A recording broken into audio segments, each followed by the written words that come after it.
Dear friends in the Dhamma, it's so nice to have you all in this morning.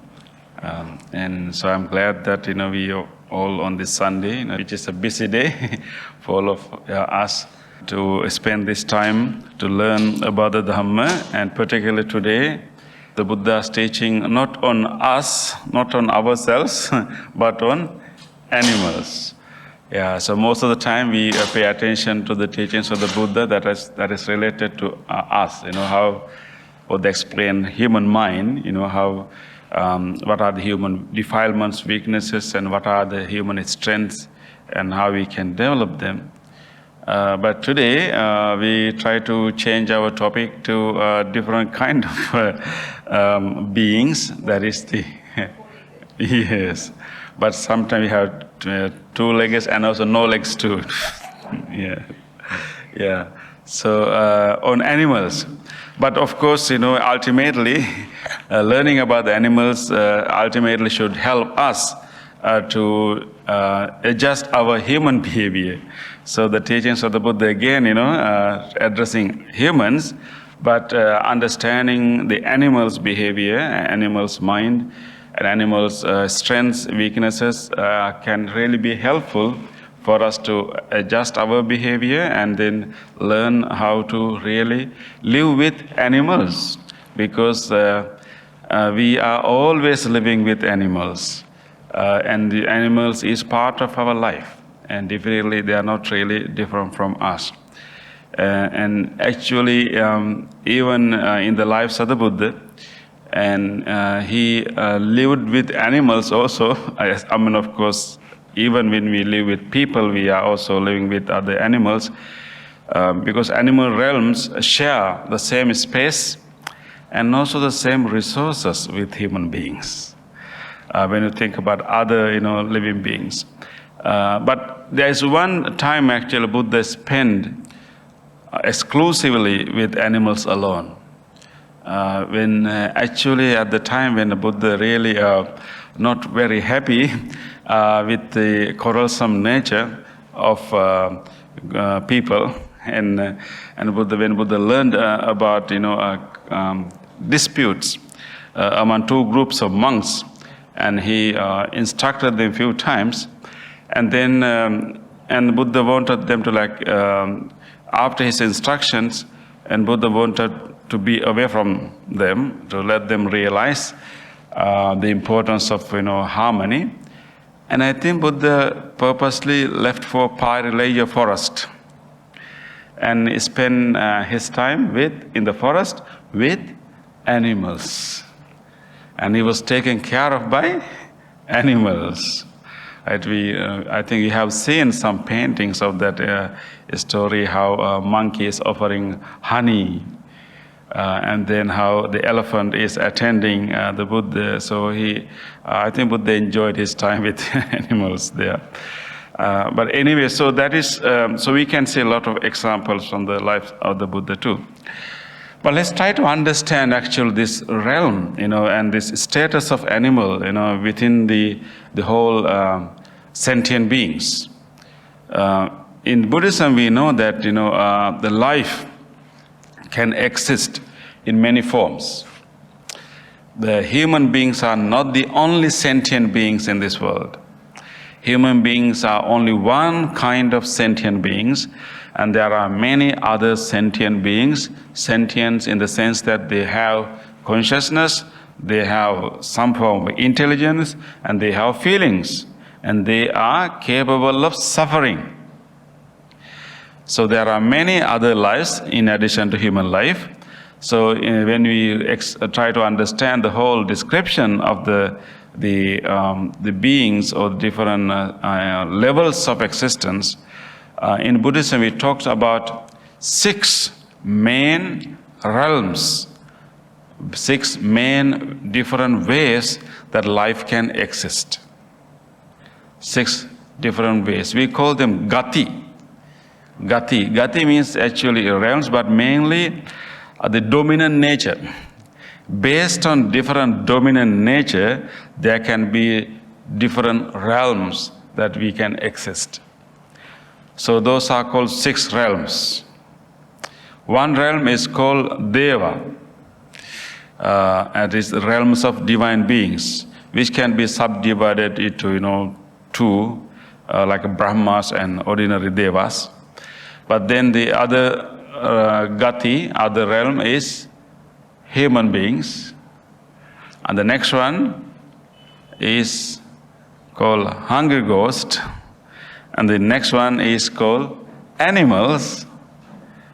And between hungry ghost and animals, there's also another realm, which rarely known realm. It's called asuras.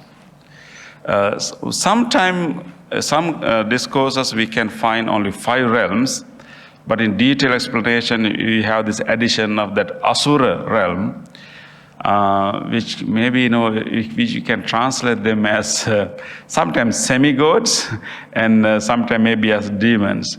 Actually, asuras are very close to the devas, but the only thing is that their dominant nature is jealousy. So the asuras are the jealous beings. So we can be asuras also sometime. Yeah. So so asuras, maybe demigods. And then the what you call the Naraka or Niraya, the hell realm. So in these 6 realms, we find the animal realm as a very dominant, important realm, one important way that life can exist in this world. So how the Buddha saw these different levels of animals, different levels of beings, is that actually none of these realms are permanent. The living beings are being born in different realms based on the tendencies that they develop, based on the different karma that we develop, different habits that we develop, and we can be born into any realm, but none of these realms are permanent, and we keeps moving back and forth, back and forth. The whole the idea of enlightenment is actually shooting off from this cycle of samsara, cycle of being born into different realms. But the idea is that actually any being born into any realm is fundamentally the same beings. So we are not fundamentally different from each other. In different different times we can be in different realm, but ultimately we are the same category of beings. So in Buddhism we use the term satta. Satta. Sattvayo, right? Satta. Satta means beings. It also has the idea, the Pali term, sometimes Buddha used this pun of the language. Satta is beings, but satta can also means attached. All beings are attached beings. Because we are in this, individual self, we attach to this, individual existence as different beings, as long as we keep attached to this notion of individuality. And this aggregates, 5 aggregates. So as long as we keep attached to this identity, and we can be beings in different realms, not in the one kind.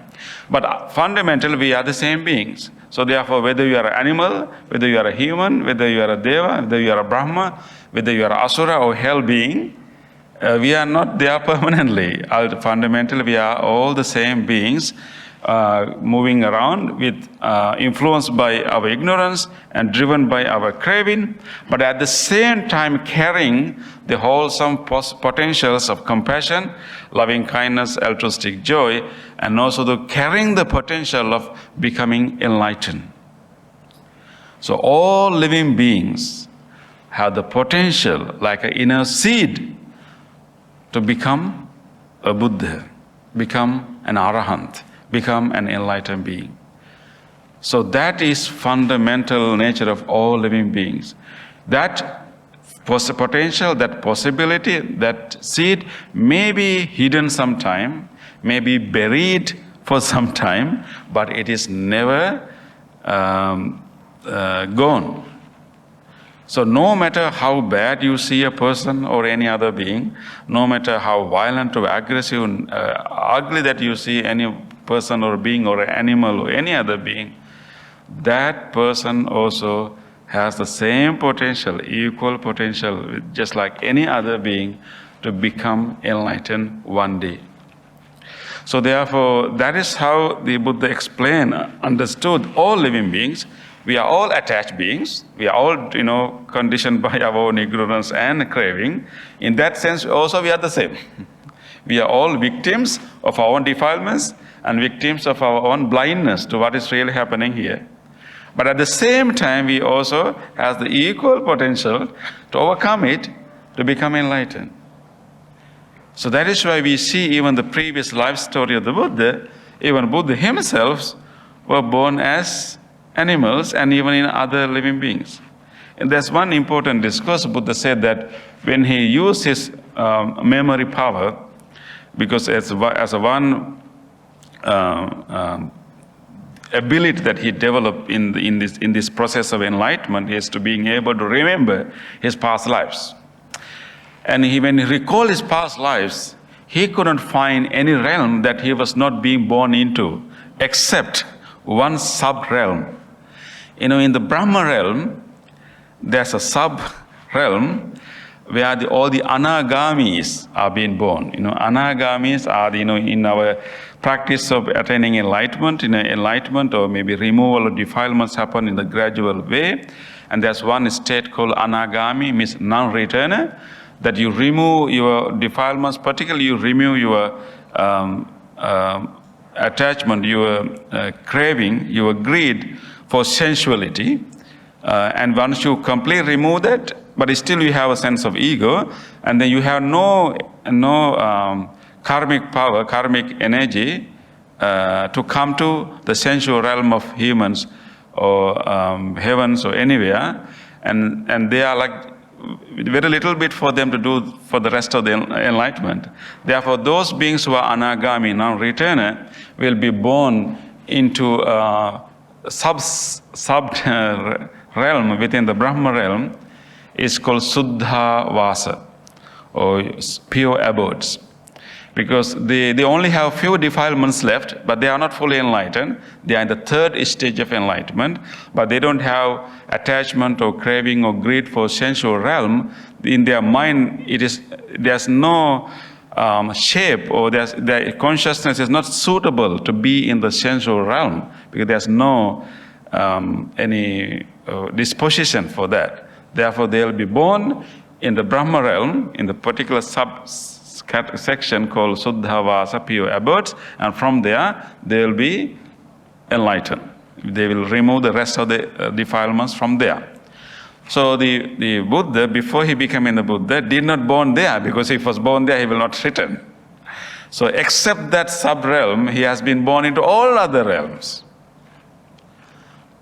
In some Jataka stories, we know that not all Jataka stories are not real, the actual past story of the Buddha, because later this whole collection of Jataka story also incorporate a lot of folk stories of the time. But there are some stories which are actual stories of the Buddha.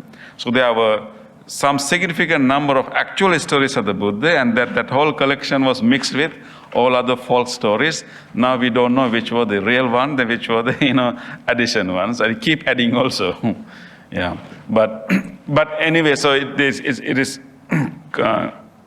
certain that he was an animal many times. But you see that even at that time, he was able to improve certain skills, and he became the Buddha. So therefore, we should not look down any animal.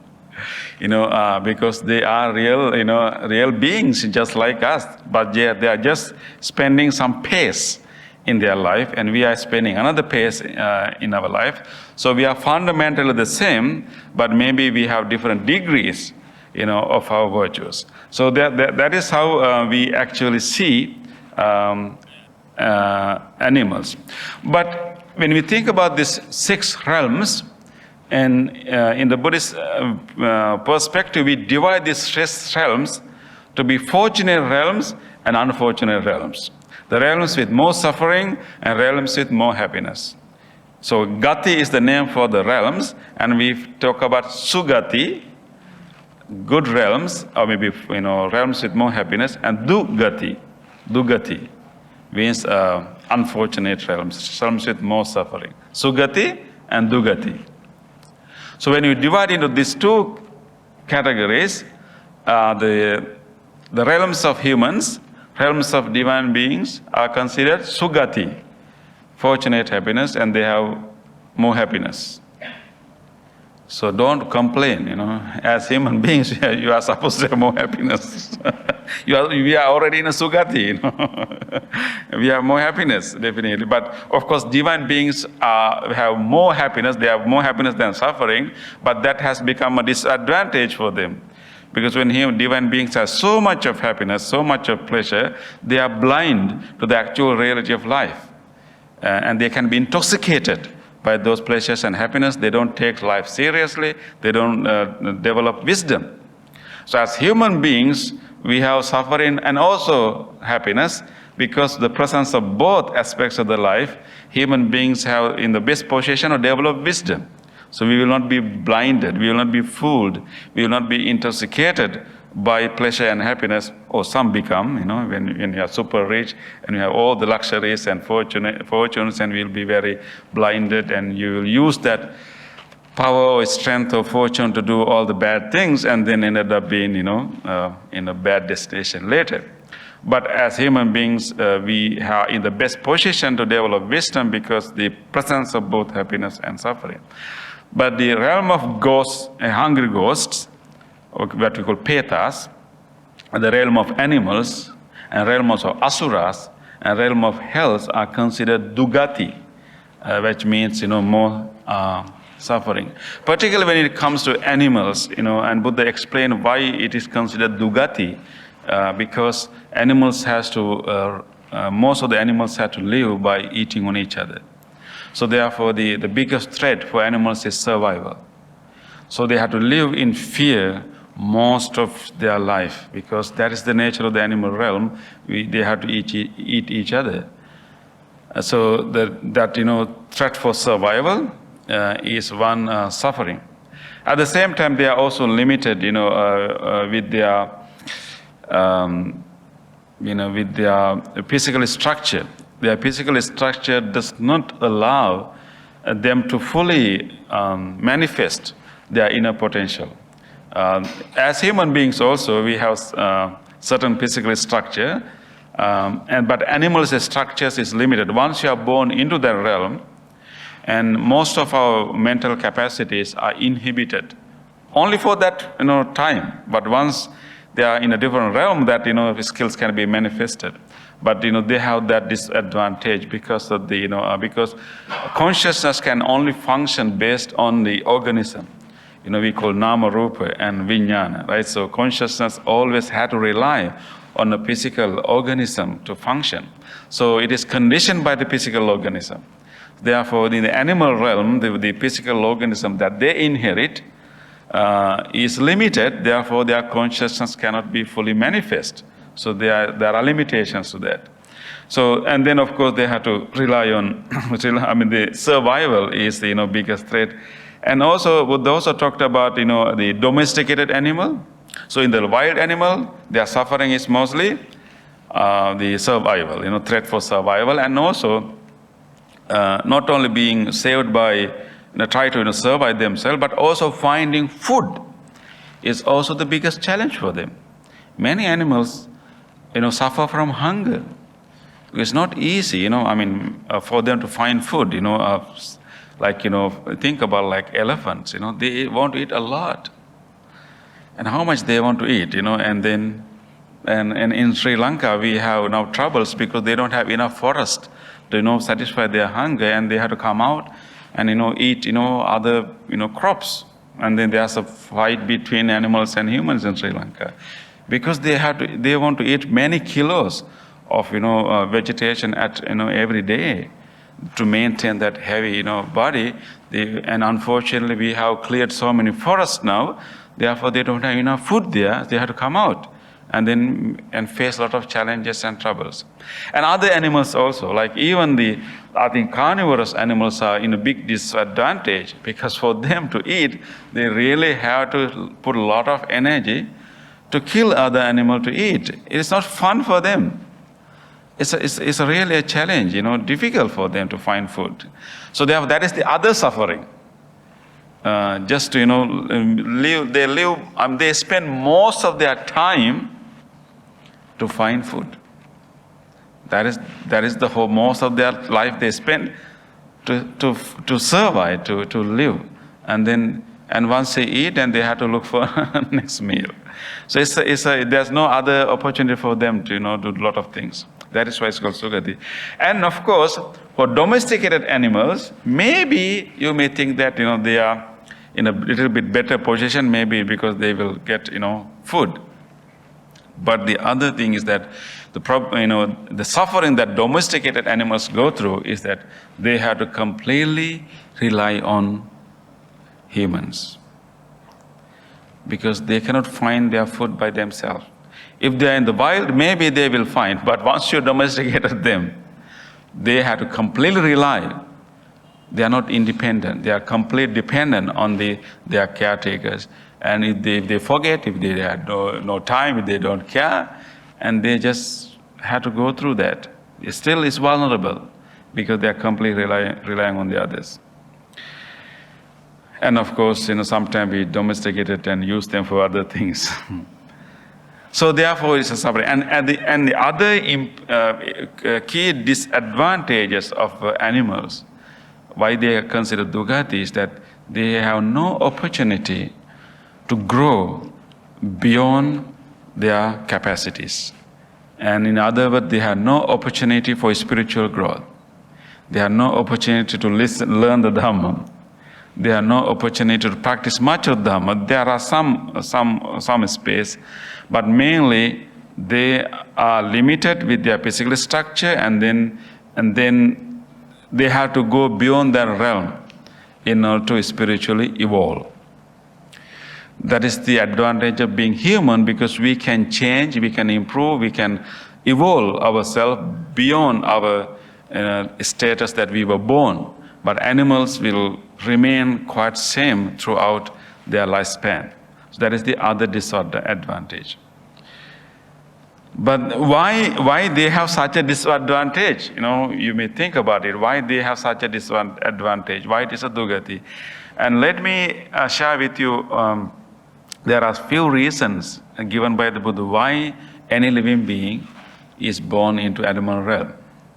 Because there are so many realms, we can born into any realm. Why beings are born into animal realms? The very most common description given in the suttas is committing one of the 10 unwholesome deeds. There are 10 unwholesome deeds that are explained in the Buddhist teachings. 4 are the 3 related to bodily behavior, 4 related to speech, and then 3 related to mind. So 3 unwholesome deeds related to body is killing, stealing, and then sexual misconduct. 4 related to speech is lying, harsh speech, slandering, and useless speech. 3 related to mind is extreme greed, not simply like having some desire, but what we call covetousness, like extreme greed and desire, even craving for other people's belongings, covetousness. And then extreme form of anger, not simply being angry, like unhappy, but like ill will, harboring anger to hurt someone, long-term anger. And the third mental mistake is called wrong view, not believing any goodness, not believing in like karma, and not believing in the ability to mainly not trusting or believing of the working of the karma mainly, and also and having a wrong view about different the life, and not really respecting the lives. So we call micchaditti, wrong view, particularly not believing in the function of the karma. So then, of course, that provides the basis for doing all other bad karma too. So if someone has committed so much of those karma, and one, of course, The reason for anyone to be reborn as a rangi ghost or animal or asura or as one of the hell beings is committing so much of these 10 karmas. That had been repeatedly emphasized. So maybe beings are born in the animal realm because of one of this karma. But at the same time, there are also other things. Actually, in one sutta, Buddha said that cruelty to other living beings can also be a condition for someone to being born as an animal. Being cruel to animal can also be a reason to become an animal. Not only to animal, actually, being cruel to any beings. Because once you be cruel to other living beings, and you are not really you are not respecting their lives, and you are making these creatures vulnerable. As a result, you will be born in a realm that you are completely vulnerable for torture, and for being misused. So the cruelty to other living beings also given as one condition. There's other very interesting reason given in the actually important sutta. It's called actually too much greediness to flavors, like gluttony. Yes, gluttony. Too much greediness to flavor. That is like sankhara. If you develop that tendency, like too much greedy to flavors, always want to satisfy your tongue, and you won't do crimes and unwholesome things just to satisfy your tongue, and that can develop into a disposition. If that becomes a prominent disposition and tendency in you, that will push you and propel your consciousness to be in a human realm. Then your prominent desire, your prominent preoccupation in your life is to satisfy your tongue, because you develop that tendency in you, right? Because when you think about animal realm, they are always looking for food, right? Think about fish, always opening their mouth, and even there's no food, they just want taste. That's their preoccupation. That's all they want, right? Because they have developed that tendency before, and then now they are repeating that tendency.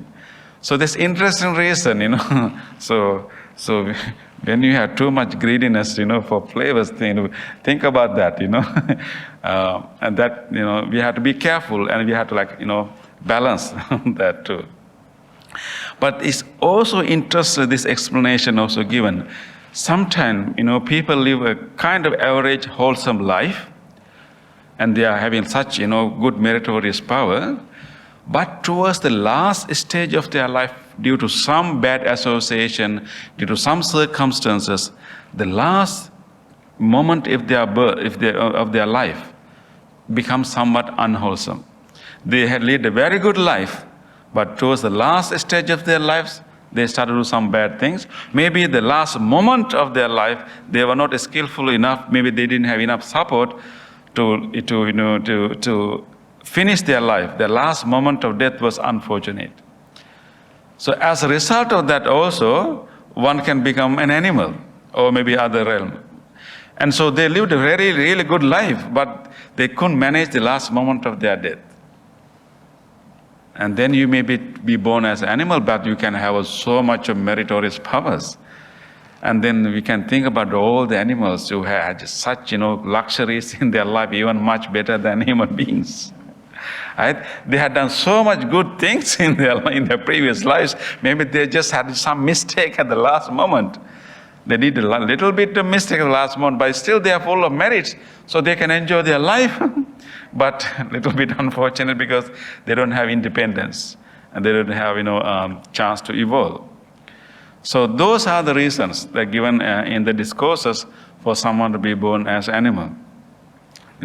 Committing unwholesome deeds means bad karma, and then cruelty to other living beings, including animals, and then gluttony, too much greediness to flavor, and then some last minute mistake means or maybe some inability to maintain wholesome state of the mind at the last moment. That those are the reasons given there. But again, any animal realm is not permanent, and they are just like any other living beings, living. But mainly, and then therefore we still have their full potential to become anyone else too. But that will bring us to understand the relationship between animals and karma. Of course, many animals are maybe repaying, maybe experiencing the fruits of their previous karma. How about doing new karma? Can animals do good karma? Or can animals do bad karma? Can animals do new karma? This is an important discussion, important topic to discuss. Of course, they are definitely experiencing the result of the previous karma. Can they do new karma? In principle, they can, but not much opportunity. Because they are because the animal realm and also the hell realms are considered the realms that mostly exhausting their previous karmas. So those are more like, the realms to repay your karma, not necessarily to produce new karma. So animals are mainly repaying their karma, but they have some potential to do new karma too. The reason is that because we know that doing a karma is actually involving volition, intention. What becomes karma is only intentional, volitional, deliberate actions. Only deliberate good actions. Deliberate bad actions become karma, right? So how much of animal behavior are volitional? There are volitional behavior too, but the vast majority of their behaviors are not necessarily volitional, what we call instincts. So any animal behavior driven by their instincts are not karma, good or bad. Because they are driven by the instincts, there's not much of voluntary involvement in that. So therefore, like a tiger, killing other animals to eat is mainly driven by instincts. And maybe along the way they can have some volitional, some voluntary involvement too. But a large percentage of their behavior is involuntary or maybe instinctively driven. Therefore, there's not much involvement of the chetana, not much involvement of the volition. Therefore, killing another living being by a human being and killing another living by an animal does not have the same level of karma. As human beings, we involve so much of our volition, therefore we have karma. Let's say, sometimes we can also kill other living beings driven by instincts. Like, maybe, you suddenly someone just, happen to instinct, driven by, there are some human behaviors also which is instinct. Like our body has this system that we try to protect our body. Like if something just come to your eye, you will blink, right? If the vehicle is coming towards you, you don't have to think about it. Your body will, activate and will, you jump. And if you hit a very hot oven, what's going to happen? Your body will try to protect itself. So there are some behaviors like that, like protect ourselves. And in that process, we may also kill or harm other living beings, which are not voluntary or volitional. So we have some such behaviors too. But animals' behaviors, a large percentage of their behaviors are driven by the instincts. Therefore, those behaviors are not karma. So therefore, animals are not producing a lot of bad karma just because they kill others. But there can be some voluntary involvement too, because there's some room for them to exercise their volition too, but not much. So it depends on them, Sometimes instead of killing, maybe they may play, with their prey, So there is some room. So therefore, they can, in principle, they can also do the bad karma. They can also do good karma, but not as much as human beings and other living beings, because of their limitation of their, of their animal body, and they are mainly driven by the instincts. And also because, as we discussed earlier, their full power of their mind is inhibited because of their physical structure. Therefore, they cannot exercise much of the volition in that state. Then, even though they have a small, room for volition, but animals can also develop certain virtues. And we can see already animals also exhibit some of the good virtues too. One important virtue is that many animals are kind. And they can be kind to each other, their own species, but sometimes they can also be kind to other animals too. But one other important quality they have, maybe even we can learn, is actually mindfulness. Animals live mostly in the present moment. They are always, observing of course, they have to, respond to the immediate environment. And so they are mostly sensitive to what is happening right there. And very rarely they dwell in the past. And very rarely they worry about the future. And they are these nice creatures, they are just, living in the present moment. And also, whenever they have a stressful moment, maybe they were chased after by a tiger. And of course they become, this fearful and stressed, and they will try their best to escape. And let's say they run and ran using all the energies with all the fear, everything. And let's say they, manage to escape. Within few minutes, they can fully relax, as if nothing happened, and then roam about and start to eat and enjoy. And they have that ability to completely let go of that stress and that trauma. But human beings, they carry that trauma, they carry that stress for many, many, many days.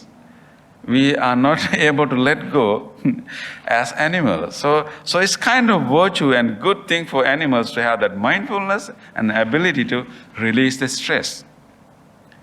And if you think about the kind of threats and trauma and that animals are going through, they should be dead, shorter than that. But they can let go and relax. And sometimes they can also let go. Some animals have a good memory. Different animals have different memory power. But most of the animals do not keep grudge of others. But some animals like elephants, they can remember so many things, and sometimes, occasionally, they can keep grudge. We have stories in Sri Lanka. Sometimes, you can, harm or torture, hurt animals.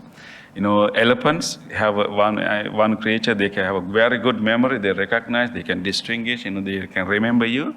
There's one story during the candy procession. One elephant was decorated, and he was, walking in the Perahera, and along the way he noticed one person who is among the spectators who have hurt him, long ago. He recognized this person, and the elephants forgot about the procession. He came out from the procession and chased after that person who hurt him many years ago.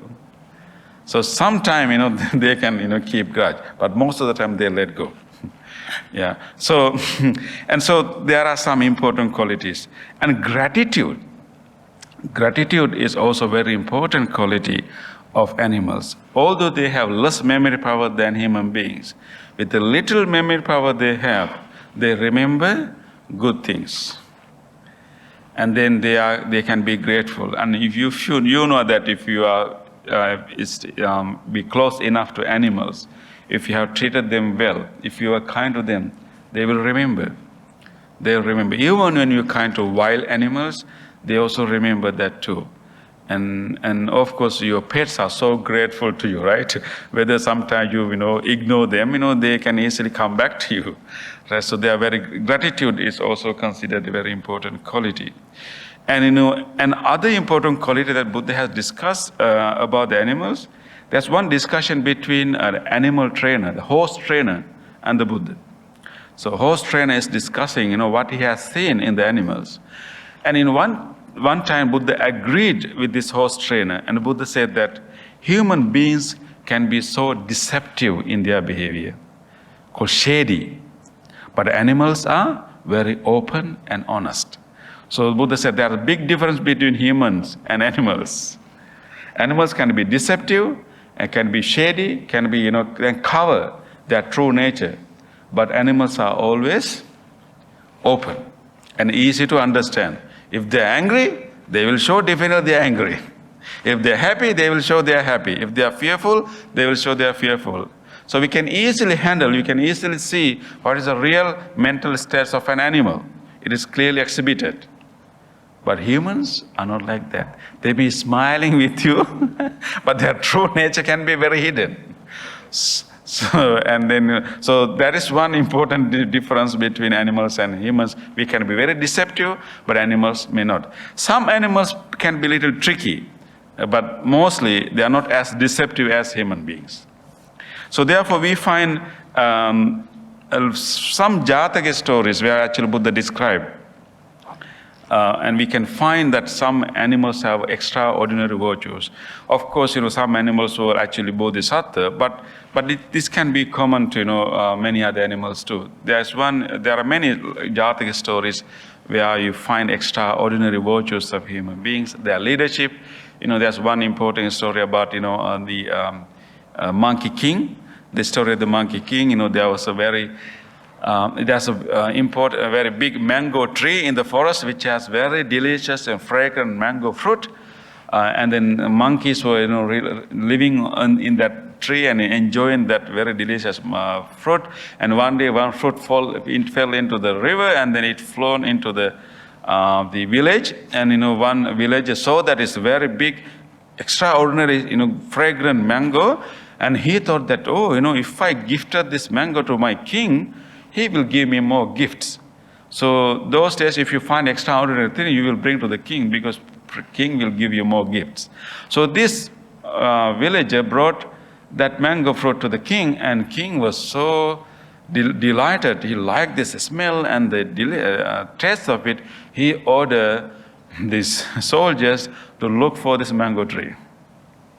So following the guide, the river, they were going upstream to find that mango tree. After a few days of travel, the army of the king was able to find the mango tree, and then they made a camp near the mango tree. The next morning they went to take all the mango. They saw that the monkeys are eating the mango, and they want to start to shoot at the monkeys. They want to destroy all the monkeys because they want to protect the fruits, mangoes. And then all the group of the monkeys lived there. The monkey king, as the leader, want to protect these monkeys.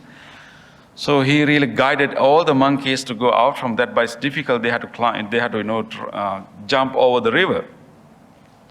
So the monkey king himself went beyond the river. But other monkeys cannot come because the monkey king was a heavy monkey. He was bigger than others. So, but he found some creepers that he can use. He joined few creepers and jumped from the other end bank of the river all the way to this mango tree. But it was just short enough. Just not long enough. But somehow he tied the creeper to his back, and he jumped again, somehow managed to grab the branch of a mango tree, and then he told, okay, I will hold this branch, please use my body as a bridge and go to the creek and cross the river and save your life, because these our soldiers are going to kill us. So he hold into the branch until all the other monkeys cross him, walk over his body, and by the time all the monkeys gone, he is fully exhausted, he was unconscious, he fell down. But he made that sacrifice to save his team. So there are such stories. There's one other story that a deer saving a person who is washed away with the water in the river. And then it's called, there are many such stories actually. And then this person was crying, and the deer saw that person is crying, but that deer has a very special skin. And he was only living in the middle of the forest. He didn't go out, because if someone saw the skin, they will definitely kill him for the skin. But he saved this, human being. And then the human being was thankful to him, and he went back to the village. But later, the queen of that country had a dream about the special, special deer, and the king announced that if someone can find a deer with a golden skin, I will give him a lot of gifts. This person, who actually, who got such great help from that deer, was not grateful. He thought that, okay, if I tell the news, I will get more gifts. So he informed the king, I saw a deer in this forest, in this area, which has this golden skin. And then the king again sent the troop, and they managed to notice this deer, and then they were about to shoot. And he was able to, he could actually have saved his life, but he saw that there were many other deer. And if he ran, and they will be shooting many other animals. So this the deer thought that if I ran, that will be not good for other animals, so I will present myself. And he was captured and brought to the city, and he saved the other animals by sacrificing his life. There are many such stories. We don't have enough time today, but animals can have such great virtues. As we should understand, actually, animals are only living a temporary pace of their life. Maybe they are repaying some of their, unwholesome karma. Maybe, they are, repaying their mistake they did only at the last moment in their life. Maybe they are gluttony, and therefore we have to think we shouldn't be not only kind to animal, we should respect animals as fully living beings. They have been inhibited temporarily because of their physical structure, but in reality they have full potential as any other living being. So maybe we have to have that respect. Maybe if we are living with animals, maybe we can help them to maybe develop more virtues, more qualities. Maybe create an environment that they may not do bad deeds, maybe not letting them kill other living beings. We can create an environment if we have pets, helping them not to create more bad karma, because they have less chance of doing bad karma, but they may still do it. And then if they exhaust their whatever bad karma, they can be reborn as any other living being too. So they may be creating a good environment will be nice, and showing more loving and kindness will be nice, then they will be more grateful, and that will help them to grow also. So therefore, let us treat animals not only with kindness, but with full respect of a full living beings. They are not simply secondary beings. They are not simply like, only beings that are subordinate to us. They are one of the living beings just like us, only having a temporary pace of their samsaric journey, inhibited and maybe limited with their physical structure, but they have full potential, just like any other living beings. So let us continue to respect and be kind to animals and all other living beings too. Okay, thank you very much. And I have a nice video so that I like to show you. Do you have would you like to ask any question before that? Any experience? Have you experienced extraordinary virtues of an animal in your life? Good morning, Bhante. Good morning, brothers and sisters. Yes. Bhante, I like to watch documentaries like National Geographic, Slice documentary on YouTube. Yeah, there's a group of people up north. They are nomadic in nature, and all their food sources come from the deers that they raise. So it looks like they have no choice but to eat deer meat, sometimes raw because the temperature is so low. So what kind of affinity do they have with these deers? And it seems like they have no choice but to kill in order to survive. You mean the deer? The people? human, yes. Human, yeah. So Bhante, can you share your thoughts on this? Thank you. We have to think about like Eskimos. Think about Eskimos. They live in that environment. What else they can eat? right? And sometimes like people living in high plateaus, like Tibet and other places, only we have very little chance of growing vegetables. In that situation also people had to live on animals. So I think that may be the reason that Buddha did not make it a rule about meat eating. And it's definitely encouragement is to take care of the animal, treat the animals, and move towards the vegetarianism. But Buddha did not make it a rule. It's a choice. It's something that we can gradually evolve ourselves into. So your question is, there is a difference between killing animals out of anger or out of cruelty, and then killing animals just to survive. Because again the level of volition, still it's a killing definitely, but the gravity is different. And think about the hunters that they go around and try to kill animals out of just to out of fun. And then you go after that animals. The animals will try to save their life as much as they can. Somehow, you try and chase, make a trap, and then you kill that animal. Okay.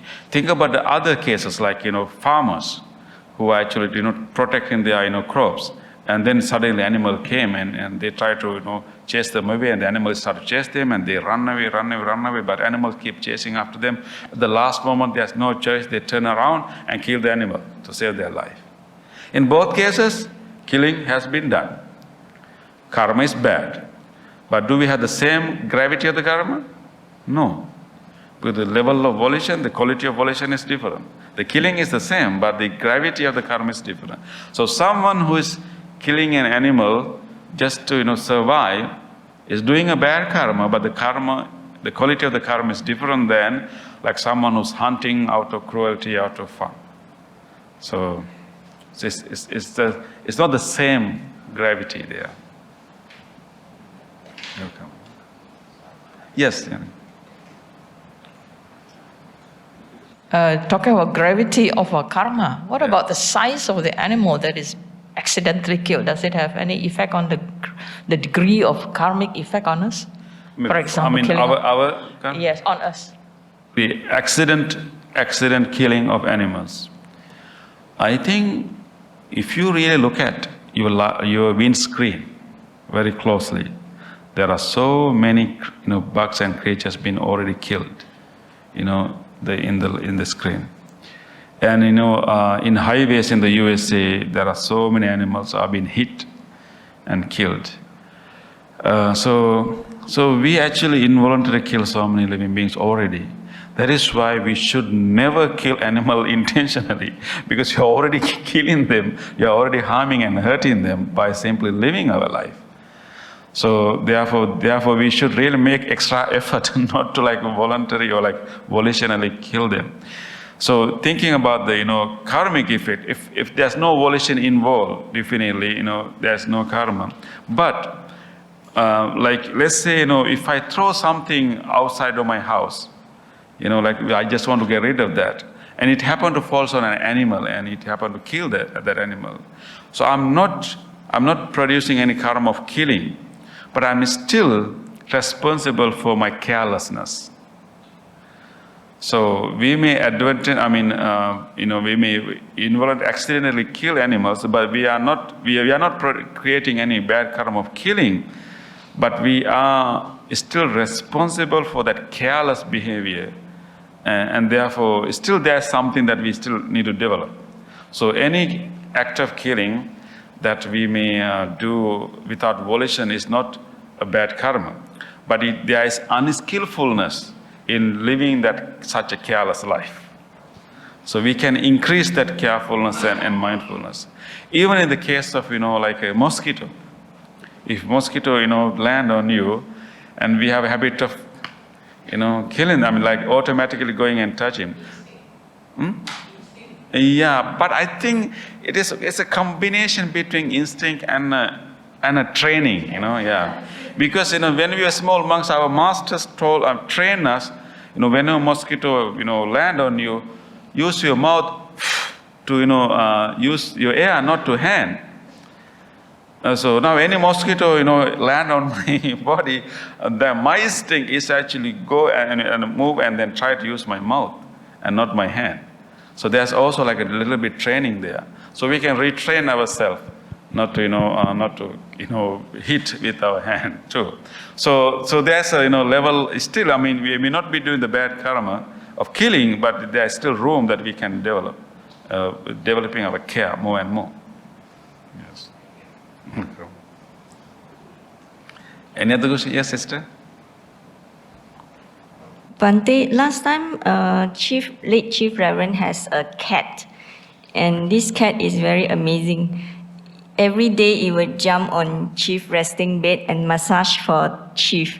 It will use the 2 front legs and massage for Chief, only for Chief. Yeah.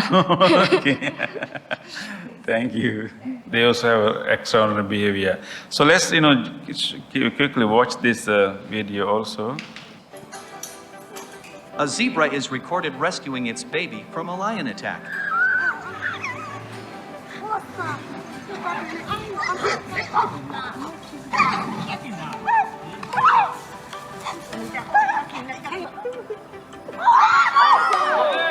My God! Let's go! You got it, dude! You got it!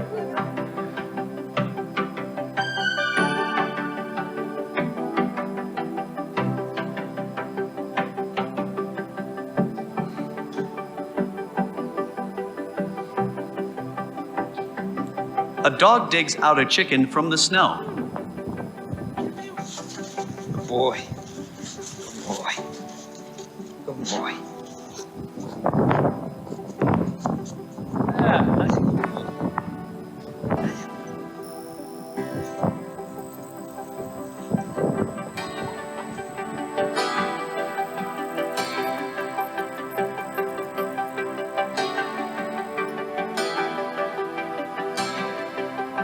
A golden retriever drags his buddy out of a fight.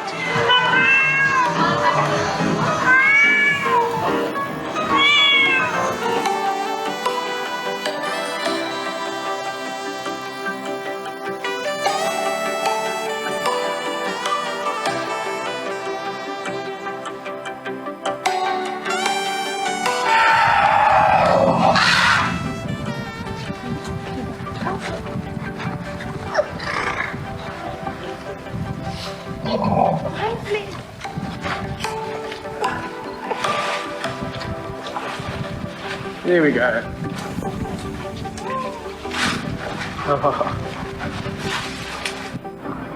Violet, are you for real right now? Violet, drop the duck. Drop it. A smart monkey manages to save its baby from a well.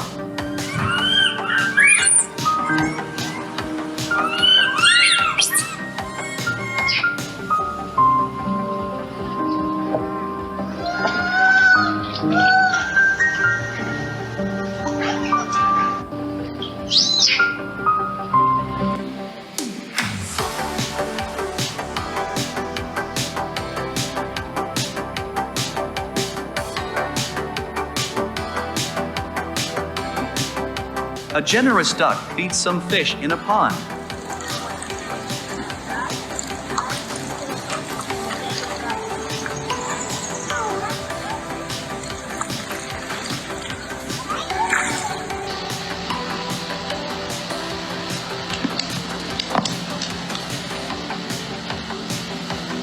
A buffalo defends its calf from 2 lions.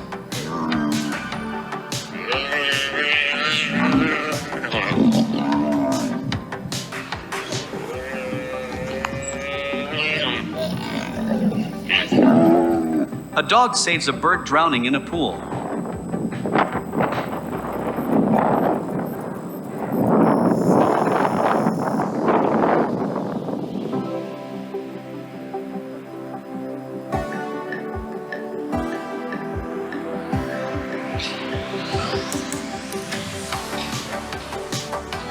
Check out this heroic moment of a monkey reviving his partially electrocuted brother.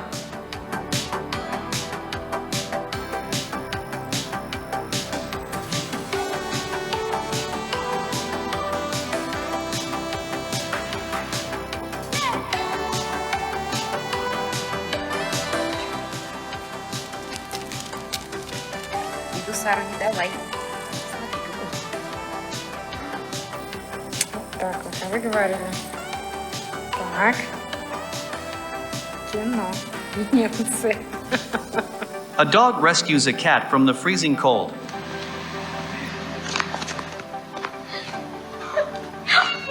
За что? За что? Так вот. Воспитание.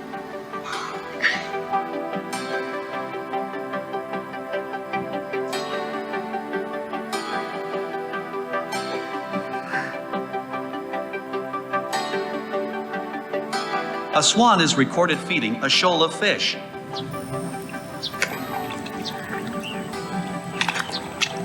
So inspiring, particularly to see how the animals save other animals, not of their own species, but how they help and other species. That requires a lot of kindness. Maybe instinctively they may protect their own babies, but when you think about helping other animals, it requires such important virtue.